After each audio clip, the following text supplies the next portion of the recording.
समादरणीय भक्तवृन्द हार्दिक नमन।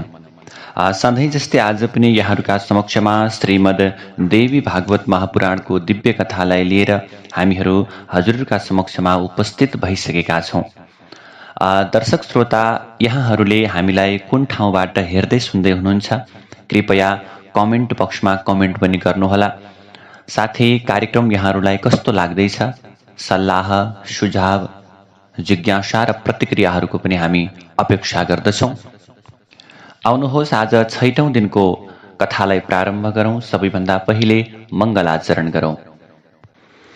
हरि ओम घण्टा शूलहलानि शङ्खमुसले चक्रं धनुः सायकं हस्ताब्जैर्दधतिं घनान्तविलसत् छीतां सुतुल्यप्रभां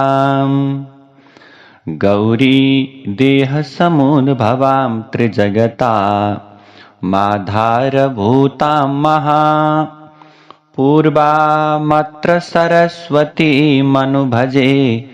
शुम्भादिदैत्यार्दिनीम्।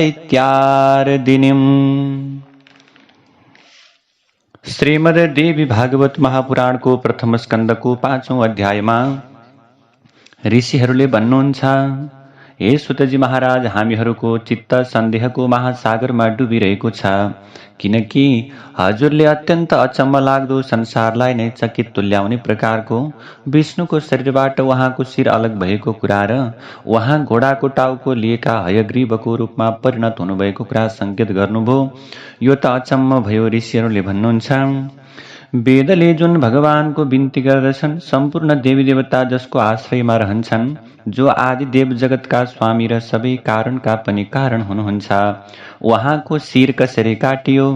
हे सुतजी महाराज, हजुरले हामीलाई विस्तारपूर्वक त्यो कुरा बताइदिनु पर्यो। यस्तो प्रश्नलाई सुनिसकेपछि सुतजीले भन्नुहुन्छ, हे मुनिहरू, हजुरहरू सबै एकाग्रचित्त भएर अत्यन्त तेजस्वी देवताका पनि देवता भगवान विष्णुको चरित्रलाई श्रवण गर्नुहोस्। कुनै समयमा सनातन भगवान विष्णु 10,000 वर्षसम्म डरलाग्दो युद्ध गरेर धेरै थाक्नु भएको थियो। समे देशे शुभे स्थाने कृत्वा पद्मासनं विभुः अवलम्ब्य धनुः सज्जं कण्ठदेशे धरास्थितम्। एक दिन अत्यन्त उत्तम स्थानमा पद्मासन कसेर भुइँमा राखिएको र ताँदो चढाइएको धनुमाथि आफ्नो गर्दनलाई टेकाएर धनुको टुप्पामाथि आफ्नो शरीरको भारलाई सुम्पेर लक्ष्मीका स्वामी भगवान विष्णु शयन गर्नुभयो, सुत्नुभयो। ठूलो थकानका कारण दैव योगले उहाँलाई गहिरो निन्द्रा परेछ। यसरी निन्द्रा परिसकेपछि भगवान निदाएको केही समयपछि इन्द्रसहित ब्रह्माजी, शिवजी आदि सबै देवताहरू कुनै यज्ञ गर्न भनेर तयार हुनुभयो। ती सबै प्रकारका देवताहरूको कार्य सिद्ध गर्नका निम्ति यज्ञहरूका स्वामी भगवान विष्णुको दर्शन गरौँ भनेर वैकुण्ठ लोक गए। वैकुण्ठ लोकमा पुग्दा भगवान विष्णुलाई भेट्न सकेनन्। वैकुण्ठ लोकमा जाँदा विष्णुलाई नदेखेर ती देवताहरूले आफ्नो ज्ञान दृष्टिबाट भगवानको दर्शन गरे। त्यसपछि जहाँ भगवान विष्णु विराजमान हुनुहुन्थ्यो त्यही ठाउँमा पुगे।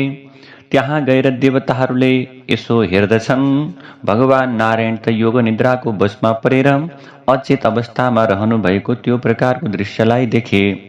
त्यसपछि अत्यन्त अचम्म मानेन।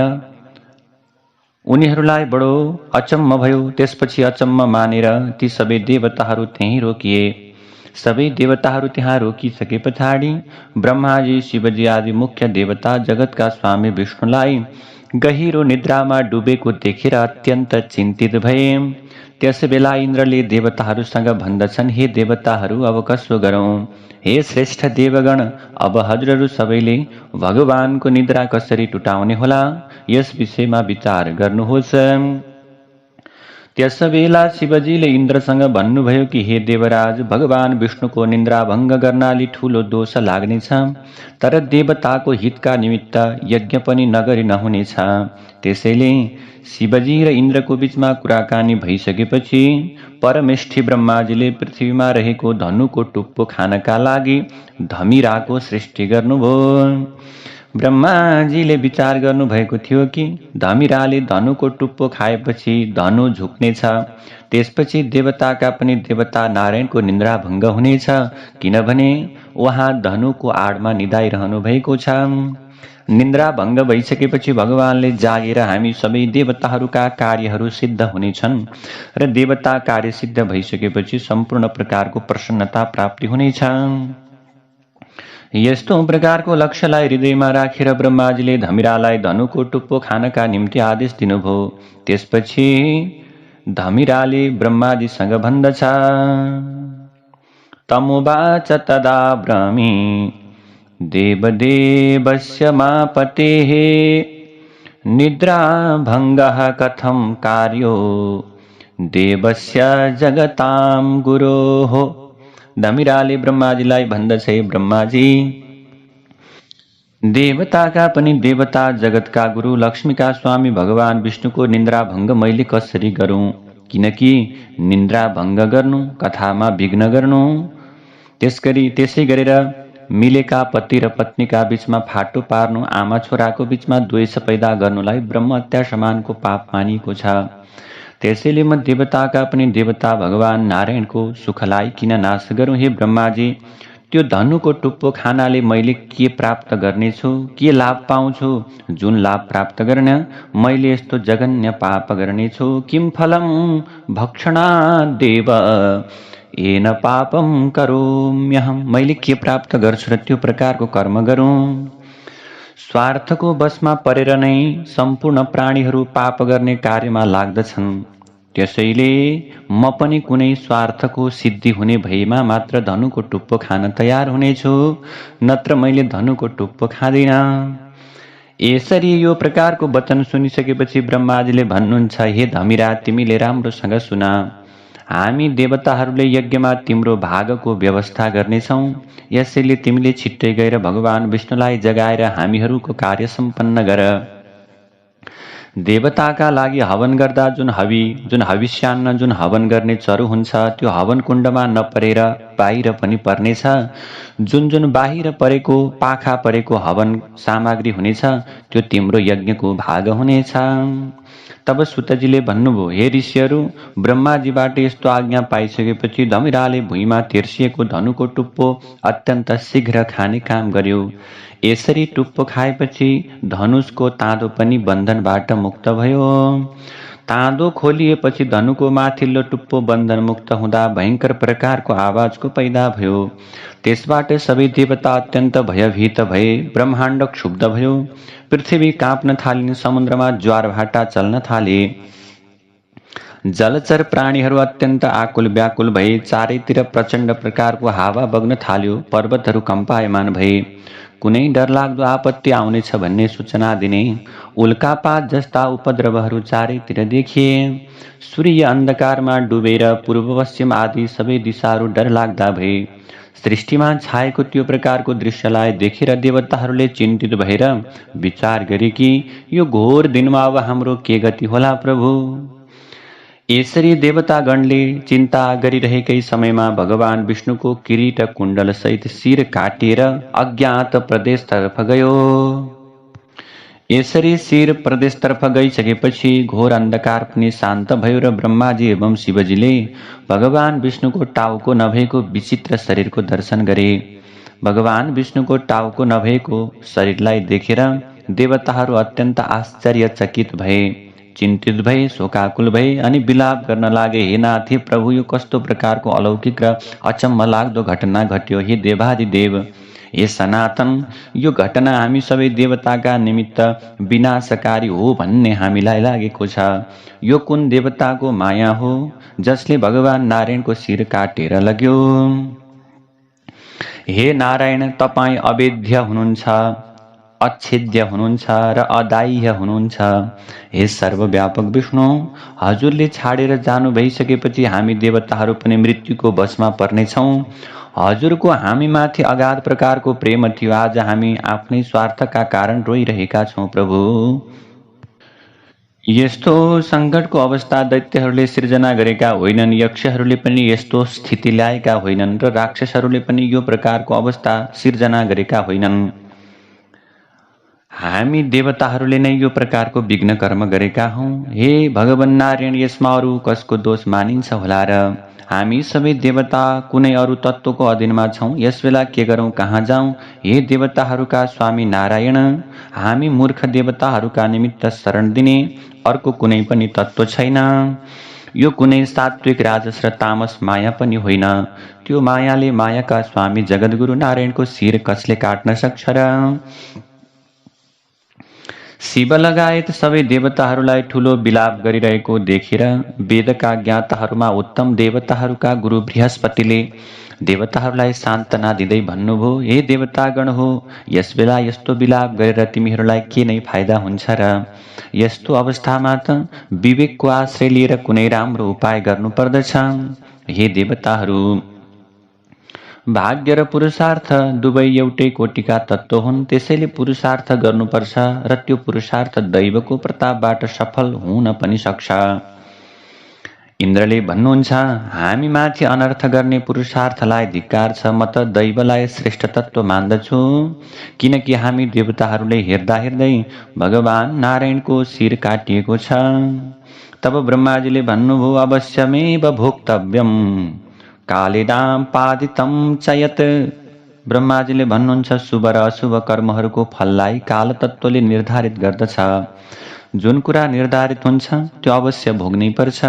भाग्यलाई कसले नाग्न सक्छ र? प्रभु, संसारमा प्रत्येक प्राणीले कालको क्रम अनुसार सुख र दुःख भोग्नु पर्दछ, यसमा कुनै सन्देह छैन। जसरी पुरानो समयमा कालकै प्रेरणाबाट भगवान शङ्करले म ब्रह्मा जस्ताको टाउकोलाई, शिरलाई छेदन गर्नुभएको थियो, यसै गरी श्राप पर्दा शिवजीको विग्रह पनि पतन भएर भुइँमा झरेको थियो। त्यसै गरी आज भगवान नारायणको शिर काटिएर नुनिलो सागरमा गएर खसेको छ। दैवयोगले इन्द्र महाराजले पनि आफ्नो शरीरमा 1000 योनिको चिन्हलाई धारण गर्नु पर्यो। उनले अत्यन्त प्रकारको दुःख पाए, स्वर्गबाट पतन भयो र मानस सरोवरको कमलमा गएर रहन लागे।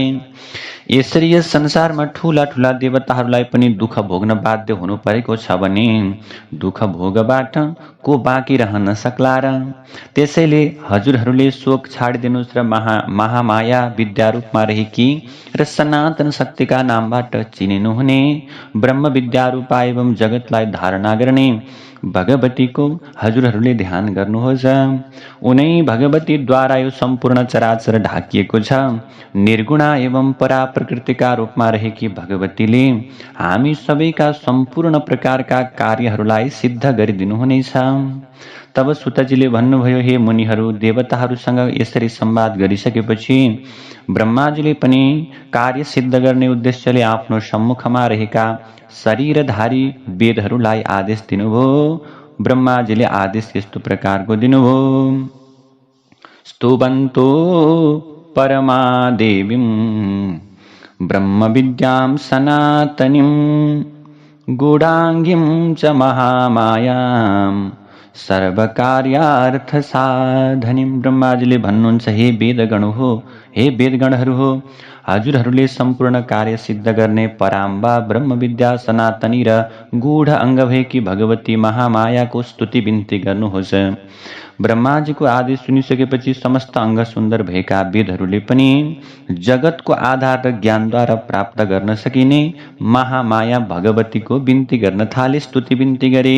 वेदहरूले भन्दछन्, नमो देवी महामाये विश्वोत्पत्ति करे शिवे निर्गुणे सर्वभूतेशी मातः शङ्कर कामदे। हे देवी, हे महामाया, हे विश्व की आमा, हे शिवा, हे निर्गुणा, हे सकल प्राणीहरूकी स्वामिनी, हे शुभ लाभ र मङ्गल प्रदान गर्ने भगवती आमा, हजुरलाई बारम्बार नमस्कार छ। हे भगवती, हजुर प्राणीहरूलाई आश्रय दिनका निमित्त पृथ्वीको रूपमा प्रकट हुनुहुन्छ र प्राणीहरूलाई बाँच्नका निमित्त प्राणवायु बनेर रहनुहुन्छ। बुद्धि, श्री, कान्ति, क्षमा, शान्ति, श्रद्धा, मेधा, धृति एवं स्मृतिका रूपमा हजुर नै हुनुहुन्छ। त्यसैले हे आमा, हामी सबैको कल्याण गर्नु पर्यो। हे माताजी, हजुरले हाम्रो रक्षा गर्नु पर्यो। यसरी वेदहरूले के गर्दछन्? महामाया भगवतीको अनेक प्रकारले स्तुति बिन्ती गर्दछन्। यसरी बिन्ती गर्दै गर्दै जानुहुन्छ वेदहरूले। हे भगवती, हे आमा, हजुरले देवताहरूका समूहकै किन यति विपरीत उपेक्षा गर्नुभएको छ भन्ने कुरा हामीले जान्न पाएनौँ। अथवा प्रभु, हरिको शिर काटिँदा देखिने आश्चर्यजनक दृश्य हेर्ने इच्छाले हजुरले उपेक्षा गर्नुभएको हो त? यदि त्यसो हो भने हाम्रा लागि त्यो ज्यादै कष्टदायक विषय हो माताजी। हजुरले नै हाम्रा साथमा यसरी विचित्र र भयानक क्रीडा गर्नुहुन्छ भन्ने हामी निराधार हुनेछौँ। हजुर नै हाम्री आश्रयदायिनी हुनुहुन्छ माताजी। हजुरले नै त्यसो गर्नुहुन्छ भने हामी जिउँदै मरे समान हुनेछौँ। हामी भने हजुरले त्यसो गर्नुहुन्छ भन्ने कुरामा विश्वास गर्दैनौँ। हे माताजी, हजुर त जन्म मरण रूप अथवा जन्मने मर्ने त्यो मरण रूप महान कष्टदायक विषयलाई काट्नका निम्ति सिपालु हुनुहुन्छ भन्ने हाम्रो सिद्धान्त रहेको छ। त्यसो हो भने हजुर विष्णुको टाउको जोड्ने कार्यमा किन विलम्ब गरिरहनु भएको छ? अब हजुरले कति पनि विलम्ब गर्नु हुँदैन। हे भगवती माताजी, सम्पूर्ण देवताहरूका समूहद्वारा गरिएका दोषलाई आफ्नो हृदयले विचार गरेर देवताहरूलाई दुःख दिनका लागि विष्णुको टाउको हजुरले कटाउनुभयो। किनकि देवाधिप विष्णुलाई दुःख दिँदा सबै देवताले दुःख पाउँछन् भन्ने आशय हजुरको हृदयमा रहेको पो छ कि? अथवा सबै देवताले गरेको पाप जति देवता स्वामी विष्णुको टाउकोमा खन्याउनु भएको त होइन? अथवा विष्णुमा नै मधु र कैटवसँग युद्ध गर्दा कुनै उग्र अहङ्कार अति बेगले उदाएको पो थियो कि? हे माताजी, त्यसै अहङ्कारलाई चिर्नका निम्ति हजुरले यो लीला गर्नुभएको त होइन।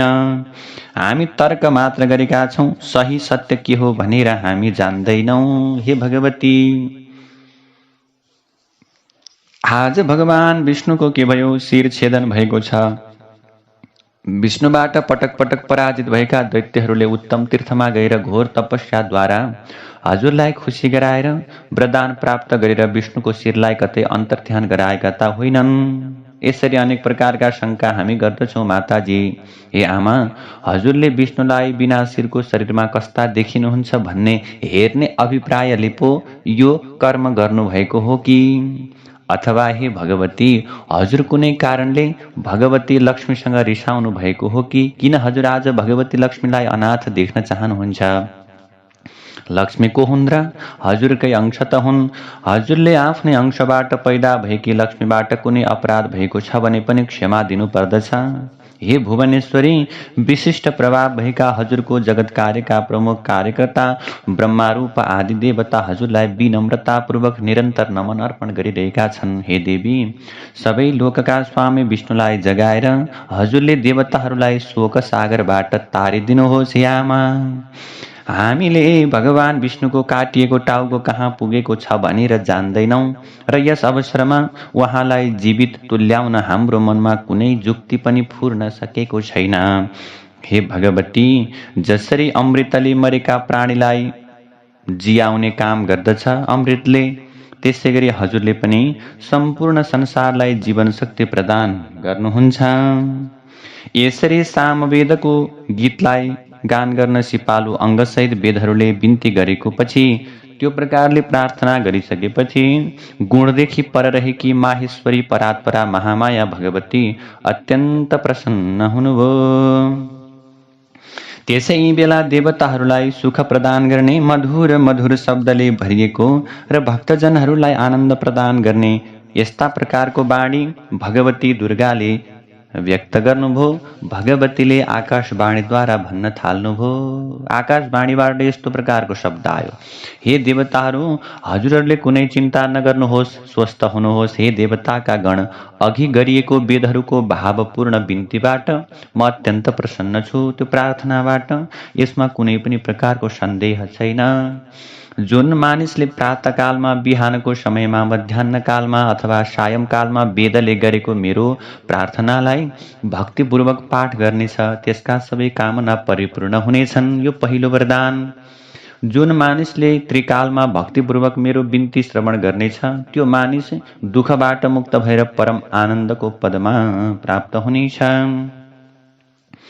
वेदहरूले उच्चारण गरेका कारण यो बिन्ती, यो प्रार्थना पनि वेदकै समान छ। किनकि हे देवताहरू, अब हजुरहरूले विष्णुको शिर किन काटियो भन्ने कुरालाई सुन्नुहोस्। संसारमा बिना कारण कुनै पनि कार्य हुने गरेको छैन।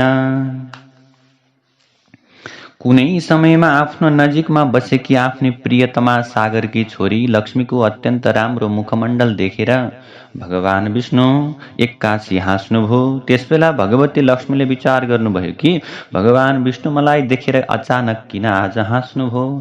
मेरो मुखमण्डलमा भगवान विष्णुले के प्रकारको दोष देख्नुभयो होला। बिना दोष यसरी उपहास गर्ने काम हुँदैन। मलाई त लाग्छ कि भगवान नारायणले कुनै अर्की सुन्दरी नारीलाई मेरी सौताको रूपमा भित्राउनु भएको पो छ कि। यसरी तर्क वितर्क विचार विमर्श गरेपछि भगवती लक्ष्मी अत्यन्त रिसाउनु भयो। त्यसबेला लक्ष्मीको शरीरमा तमोगुणले भरिएको तामसी शक्ति व्याप्त भयो। केनचित् कालयोगेन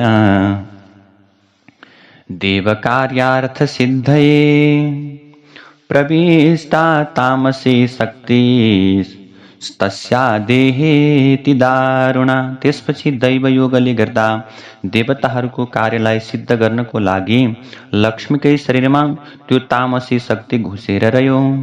लक्ष्मीको शरीरमा तामसी शक्ति व्याप्त भइसकेपछि उहाँ अत्यन्तै क्रुद्ध हुनुभयो, अत्यन्तै रिसाउनु भयो र मन्द मन्द स्वरले भन्न थाल्नुभयो, सनकै समुवाचेद मिदम पततु ते शिरः। मन्द मन्द स्वरमा भन्नुभयो, हे विष्णु, हजुरको शिर छिट्टै नै काटिएर झरोस्। स्त्री स्वभाव भएका कारण र दैवले लीला गर्न खोजेका कारण पनि लक्ष्मीजीले कुनै विचारै नगरी आफ्नै मुख कमलबाट आफ्नै वचनद्वारा सुखलाई मास्ने डरलाग्दो प्रकारको श्राप दिनुभयो। हुन पनि अत्यन्त प्रकारको तामसी स्वभावले गर्दा, तमोगुणको आधिक्यताले गर्दा उहाँले शङ्का गर्नुभएको थियो। त्यसैले प्रभु, अब मैले भगवान नारायणलाई पहिले जस्तै शिरले युक्त बनाउँछु। लक्ष्मीको श्राप परेका कारण नै आज विष्णुको शिर नुनिलो सागरमा डुबेको छ। हे देवताहरू, यो घटना घट्नुमा अर्को एउटा कारण पनि छ। हजुरहरूको कार्य अवश्य सिद्ध हुनेछ, यसमा कुनै सन्देह छैन। प्राचीन समयमा लामा लामा भुजा भएको संसारमा ज्यादै प्रसिद्ध हयग्रीव नाम गरेको दानव थियो। त्यसै दानवले एकपटक सरस्वती नदीको तीरमा बसेर कठोर प्रकारको तपस्या गर्यो। हयग्रीव दानवले आहार छोडेर सबै इन्द्रियलाई आफ्नो वशमा तुल्याएर सबै प्रकारका भोग र ऐश्वर्यबाट टाढा रहेर मेरो माया बीज मानिएको एक अक्षरको ओम ह्रीम मन्त्र ह्रीमको जप गरेको थियो। त्यस दैत्यले अनेक थरीका गहनाद्वारा सिंगारिएको मेरो तामसी शक्तिको निरन्तर ध्यान गर्दै गर्दै 1000 वर्षसम्म कठोर प्रकारको तपस्या गर्यो। त्यसै बेला हयग्रीव नामक दैत्यले जुन रूपमा मेरो ध्यान गरिरहेको थियो, त्यही रूप लिएर त्यसलाई दर्शन दिनका निम्ति म त्यसका समक्षमा प्रकट भएँ। त्यो बेला म सिंहमा सवार भएकी थिएँ। मैले करुणापूर्वक भने, हे दैत्य, तिमीले वर माग। तिमीले अत्यन्त सुन्दर व्रत गरेका छौ, मेरो प्रार्थना गरेका छौ। तिमीलाई तिमीले चाहेको वरदान मैले दिनेछु। यसरी मेरा कुरालाई सुनेर त्यो दानव प्रेमले विह्वल भयो र त्यसले तत्कालै सिंहवाहिनीमा भगवतीलाई प्रणाम र प्रदक्षिणा गर्यो। देवी भन्नुहुन्छ कि मेरो रूप देख्ने बित्तिकै प्रेम भावनाका कारण प्रफुल्ल भएको त्यो दानव अत्यन्त हर्षको सागरमा डुब्यो। त्यसका आँखाहरू हर्षका आँसुले भरिए। त्यसपछि हयग्रीवले मेरो बिन्ती गर्न थाल्यो, नमो देव्यै महामाये। हे महामाया, जगतको सृष्टि पालन र संहार गर्ने हे भगवती। हयग्रीवले भन्दछ, भक्तमाथि कृपा गर्ने हे माताजी। सम्पूर्ण कामना पूरा गराउने हे कमलदायिनी, हे कामदायिनी। मोक्ष प्रदान गर्ने हे मोक्षदायिनी, हे मङ्गलमयी भगवती, हजुरलाई बारम्बार नमस्कार गर्दछु। यसरी अत्यन्त प्रकारले बिन्ती गरिसकेपछि हयग्रीवको प्रार्थनालाई सुनेर देवीले भन्नुहुन्छ, हे हयग्रीव, तिमीलाई जुन कुरा चाहिएको छ म दिन्छु, किनकि म तिम्रो भक्तिपूर्ण र अद्भुत तपस्याबाट अत्यन्त प्रसन्न भएकी छु। तब हयग्रीवले भन्दछ, हे भगवती, हे जगदम्बा, यथा मे मरणं मातर न भवेत् तत्तथा कुरु। हे भगवती, हे जगदम्बा, हजुरले मलाई त्यस्तो वरदान दिनुहोस् जसका प्रतापले मलाई कहिल्यै पनि मर्नु पर्ने छैन, म कहिल्यै मर्नु नपर्ने त्यस्तो प्रकारको वरदान मलाई दिनुहोस्। देवता र दानवले मलाई कहिल्यै पनि पराजित गर्न सक्ने छैनन्। म सधैँका लागि अमर योगी बनेर रहूँ। यस्तो प्रकारको कुरालाई सुनिसकेपछि देवीले भन्नुहुन्छ, हेर बाबु, तिमीले मागेको कुरा त अत्यन्त अचम्म भयो। जातस्य हि ध्रुवम मृत्युर ध्रुवम जन्म मृतस्य च। जुन मानिस पैदा हुन्छ त्यसको मृत्यु निश्चित छ, जसको मृत्यु हुन्छ त्यसको जन्म पनि निश्चित छ। लोकमा यही मर्यादा के भएको छ, रहेको छ। त्यसैले म कसरी लोक मर्यादालाई नाग्न सक्छु र बाबु? त्यसैले हे दानव श्रेष्ठ, मृत्युलाई अपरिहार्य ठानेर राम्ररी विचार गरेर तिमीले अरू कुनै वरदान माग। तब हयग्रीवले भन्दछ, हे जगदम्बा भगवती, जन्म हुनेको मृत्यु निश्चित छ र मैले पनि मर्नु पर्दछ भन्ने मेरो यदि त्यस्तो प्रकारको कुरा छ भने मेरो मृत्यु म जस्तै घोडाको टाउको भएको प्राणीबाट मात्र होस्, अरू कसैले मलाई मार्न नसकोस्। मेरो यस कामनालाई हजुरले पुरा गर्नुहोस्। तब देवीले भन्नुभयो, हे दैत्य, अब तिमी घरमा गएर सुखपूर्वक राज्य गर। घोडाको टाउको भएकै प्राणीले तिम्रो वध गर्नेछ, त्यो बाहेक अरू कुनै पनि प्राणीबाट तिम्रो मृत्यु हुने छैन। वरदान दिनुभयो। भगवतीले अब भन्नुहुन्छ देवताहरूलाई, त्यस दैत्यलाई वरदान दिएर म त्यहाँबाट अन्तर्ध्यान भएँ। त्यो दैत्य पनि अत्यन्त खुसी भएर आफ्नो घरतर्फ फर्क्यो। अहिले त्यो दुष्ट हयग्रीव दैत्यले मुनिजन र वेदमाथि ठूलो अत्याचार गरेको छ। स्वर्ग, मर्त्य र पातालमा यस्तो कुनै वीर छैन जसले त्यसको संहार गर्न सकोस्। त्यसैले अब मेरो आज्ञाले त्वष्टा नामक कलाकारले यो घोडाको टाउको काटेर भगवान विष्णुको शिरमा लगेर जोडिदिनेछन्। त्यसपछि देवताहरूको कल्याणका लागि भगवान नारायणले हयग्रीव अवतार लिएर ठूलो पापी र निर्दयी दानव स्वभाव भएको हयग्रीव नाम गरेको दैत्यको संहार गर्नुहुनेछ।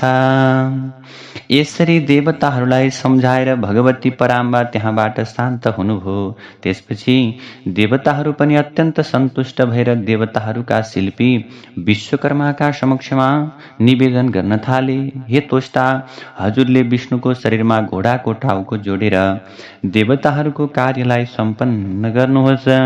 ती भगवान हयग्रीवले नै दानवहरूमा श्रेष्ठ हयग्रीव दानवको वध गर्नुहुनेछ। देवताका यी कुरालाई सुनेर त्वष्टाले अत्यन्त अविलम्ब, अत्यन्त छिटो आफ्नो तरबारले देवताहरूका सामु नै एउटा घोडाको शिरलाई काटिदिएर त्यसपछि तिनले घोडाको काटिएको टाउकोलाई भगवान विष्णुको शरीरमा जोडिदिए। त्यसपछि महामाया भगवतीको कृपाबाट भगवान विष्णु पनि हयग्रीवका रूपमा प्रकट हुनुभयो।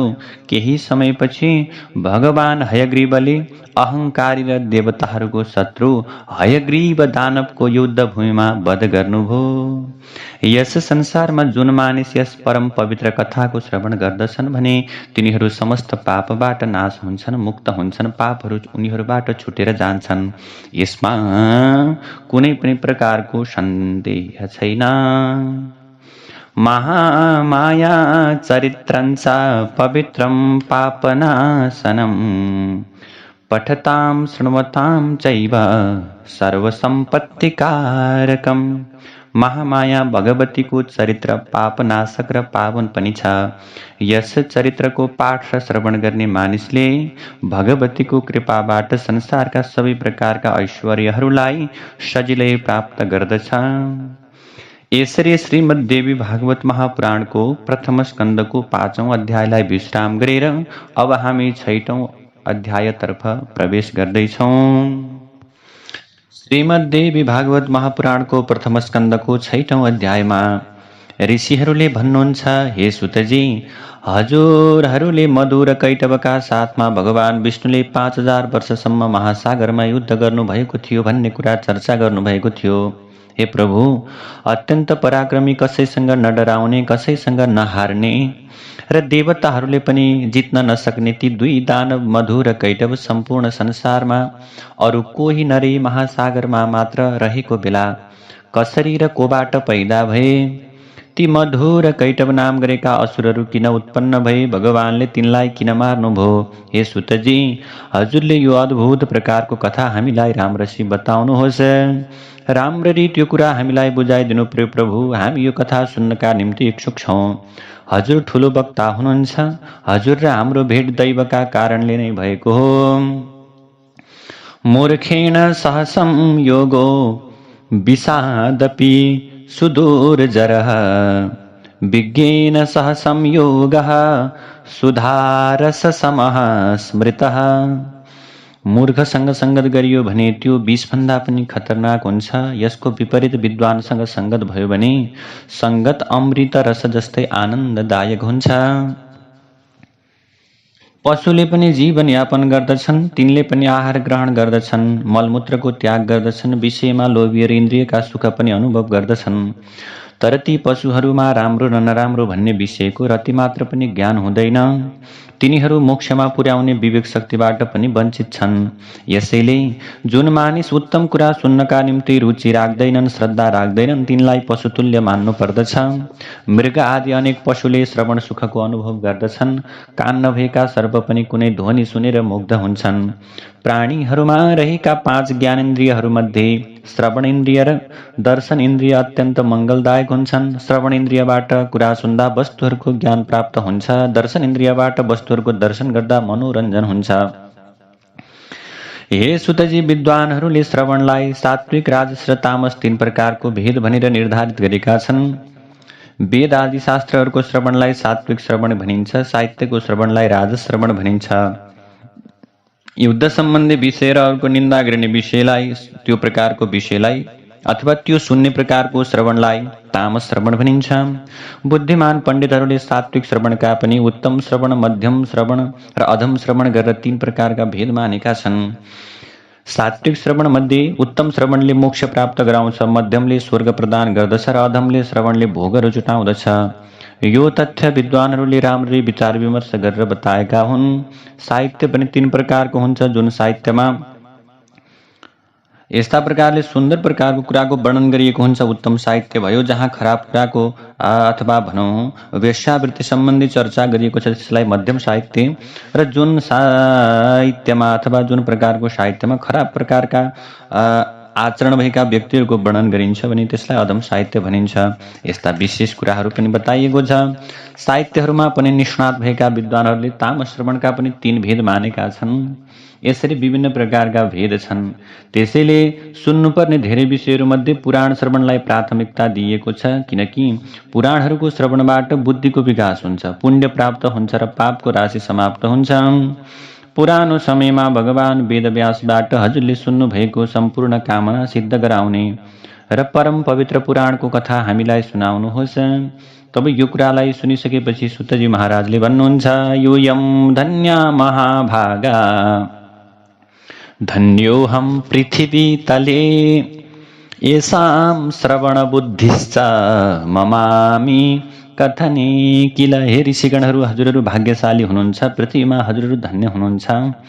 हजुरहरूको सङ्गत पाएर म पनि धन्य भएको छु, किनकि हजुरहरूमा रहेको कथा सुन्ने जिज्ञासाले मेरो मनमा कथा भन्ने विवेक पैदा भइरहेको छ। पुरानो समयको कुरा हो, शिवजीले संसारको प्रलय गर्नुभएको थियो। स्वर्ग, मर्त्य र पाताल जस्ता ठुला लोकहरू ठुलो जलराशिमा लीन भएका थिए। त्यसबेला देवताहरूका पनि देवता भगवान विष्णु शेषशय्यामा सुत्नुभयो। भगवान विष्णुका कानको मैलबाट मधुर कैटभ नाम गरेका 2 दानव पैदा भए। ती महाबली दैत्य क्रमशः महासागरमा क्रीडा गर्न थाले। ती दुवै दैत्य क्रीडा गर्दै गर्दै सागरको ओल्लो छेउ र पल्लो छेउमा भ्रमण गर्न थाले। एकपटक जल क्रीडा गरिरहेका विशाल शरीरधारी 2 दाजुभाइ जस्ता मधुर कैटभले विचार गरे कि बिना कुनै कारणबाट कुनै पनि कार्य पैदा हुन सक्दैन। यो सार्वकालिक सिद्ध विषय हो। बिना कुनै आधार कुनै वस्तु टिक्न सक्दैन। जसमा वस्तु राखिन्छ त्यो आधार हो। जुन वस्तु राखिन्छ त्यसलाई आधेय भनिन्छ। त्यो आधेय के हो, आधार के हो भन्ने कुरा हाम्रो मनमा आइरहन्छ।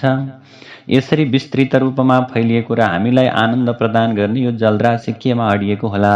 कसले यो जलराशि बनायो, कसरी यो जल पैदा भयो, यस जलमा डुबेका हामी कसरी बाँचिरहेका छौँ, हामी दुवै दानव कसरी पैदा भयौँ, हामीलाई कसले पैदा गर्यो, हाम्रा माताजी पिताजी को हुनुहुन्छ, हामी दुई भाइ जान्दैनौँ। यसरी चिन्तन गर्दै ती दुई मधु र कैटभ दानवहरू कुनै निश्चयमा पुग्न सकेनन्। त्यसबेला कैटभले पानीभित्र रहेर आफ्नै नजिकमा रहेको मधुसँग कुराकानी गर्यो। कैटभले भन्दछ, हे भाइ मधु, हामी दुई दानव यस जलमा कसरी रहेका छौँ, हामीलाई कसले धारण गरिरहेको छ, यो अचम्मको कुरा छ।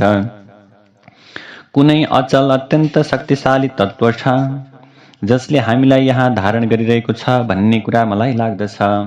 त्यो रहस्यमय शक्तिबाट नै समुद्रको जल व्याप्त छ। त्यसै शक्तिको आधारमा यो जलराशि अडिएको छ। त्यो शक्ति नै देवी हुन् र तिनै देवीले दुवैलाई धारण गरिरहेकी छिन्। यसरी अनेक थरी चिन्तन गरिरहेका बेलामा ती दुई दानव जब सचेत भइसकेपछि त्यसबेला उनीहरूले आकाशबाट उत्पन्न भएको अत्यन्त आकर्षक वाणीको बीज मन्त्र ऐं शब्द सुने। यो ऐं शब्द सुनेपछि ती दुवैले त्यसलाई कण्ठस्थ गराएर हृदयमा पनि धारण गरे। त्यसपछि निरन्तर ऐं ऐं ऐं भन्ने अभ्यास गर्न थाले। त्यसरी उनीहरूले आकाशमा चम्किलो बिजुलीको रेखाको दर्शन गरे। त्यसबेला ती दानवले विचार गरे कि यो ऐं भनेर उच्चारण गरेको मन्त्र नै अहिले आकाशमा प्रत्यक्ष भएर देखा परेको छ। त्यसपछि ती दुवै दैत्यले खानपिन परित्याग गरेर इन्द्रियहरूलाई पनि आफ्नो बसमा पारी आकाशमा देखिएको बिजुलीको ज्योतिमा मन लगाएर समाधिमा बसे झैँ जप ध्यानमा आफूलाई लीन गराए। यसरी ती दुवै दानवले 1000 वर्षसम्म कठोर प्रकारको तपस्या गरे। त्यस तपस्याको प्रभावबाट महाशक्ति भगवती ती दुवै राक्षसमाथि अत्यन्त प्रसन्न हुनुभयो। घोर तपस्या गर्नका लागि आफ्नो अडानमा रहेका ती दुवै दानवलाई अबै धेरै थाके भन्ने कुरा बुझेर तीमाथि कृपा गर्न भगवतीले आकाशवाणी गर्नुभयो, हे दैत्यहरू हो, तिमीहरू दुवैको कठोर तपस्याबाट म ज्यादै प्रसन्न भएकी छु। यसैले तिमी दुवैले आफूले चाहेको कुरा माग, म अवश्य पनि प्रदान गर्नेछु। आकाशवाणी सुनेर दानवहरूले भन्दछन्, हाम्रै इच्छा अनुसार हाम्रो मृत्यु होस्। हे भगवती, हामीलाई यही वरदान दिनुहोस्, हाम्रो इच्छा अनुसार मात्रै मृत्यु होस्। तब आकाशवाणीबाट आवाज सुनियो, हे दैत्यहरू, मेरो कृपाले अब तिमी दुवैले आफ्नो इच्छा भएमा मात्र मृत्युलाई वर्ण गर्नेछौ। दानव र देवताहरूमध्ये कसैले पनि तिमी दुवै दाजुभाइलाई हराउन सक्ने छैन, यसमा कुनै सन्देह छैन। तब सुतजीले भन्नुहुन्छ, आकाशवाणीको माध्यमबाट भगवतीको वरदान पाएर ती दुवै दैत्य मदोन्मत्त भएर त्यस महासागरमा जलचर प्राणीहरूका साथमा क्रीडा गर्नका निम्ति तत्पर भए। हे ऋषिहरू, केही समय बितिसकेपछि ती दुवै दानवले संयोगवश जगतको सृष्टि गर्ने ब्रह्माजीलाई कमलको आसनमा बस्नु भएको देखेछन्। यसो विचार गरे, यो संसारमा त हामी मात्रै छौँ कि भनेको यो एकजना व्यक्ति पनि यहाँ रहेछ। ब्रह्माजीलाई कमलमा देखिसके पछाडि अत्यन्त बलशाली ती दुवै दैत्यले प्रसन्न भएर ब्रह्माजीलाई भन्दछन्, हे सुव्रत, हजुरले हामीहरूका साथमा युद्ध गर्नुहोस्। युद्ध गर्न चाहनुहुन्न भने यो कमलको आसन छोडेर यहाँबाट छिट्टै भाग्नुहोस्। जहाँ जान चाहनुहुन्छ त्यहाँ जानुहोस्। यदि इच्छा छ भने हामीसँग युद्ध गर्नुहोस्। हजुर निर्बल हुनुहुन्छ भने तपाईँलाई यस उत्तम आसनमा बस्ने अधिकार छैन। कुनै वीर पुरुषले नै यस आसनको उपभोग गर्न सक्नेछ। हजुर हामीसँग लड्नुहुन्न, त्यसैले अवश्य पनि तपाईँ कायर पुरुष हो। छिट्टै नै यो आसन हजुरले छाडिदिनुहोस्। दैत्यको यस्तो प्रकारको कुरालाई सुनेर प्रजाहरूको सृष्टि गर्ने प्रजापति ब्रह्माजी चिन्तामा पर्नुभयो। ती अत्यन्त बलशाली वीरहरूलाई देखेर चिन्ताले आकुल व्याकुल भएका ब्रह्माजीले मनमा नै भन्नुभयो कि म जस्तो दुर्बल तपस्वी यी महाबलशाली दानवसँग कसरी लड्न सकुला र ब्रह्माजीले अत्यन्त सन्देह व्यक्त गर्न थाल्नुभयो। जय जय श्रीमद्देवी भागवती महापुराणे प्रथम स्कन्धे मधु कैटभयोर्युद्धो योग वर्णनम नाम षष्ठोऽध्यायः। नारायण हरि हरि। देवी प्रपन्नार्ति हरे प्रसीद प्रसीद मातर जगतोऽखिलस्य। प्रसीद विश्वेश्वरि पाहि विश्वं, त्वमीश्वरी देवी चराचरस्य।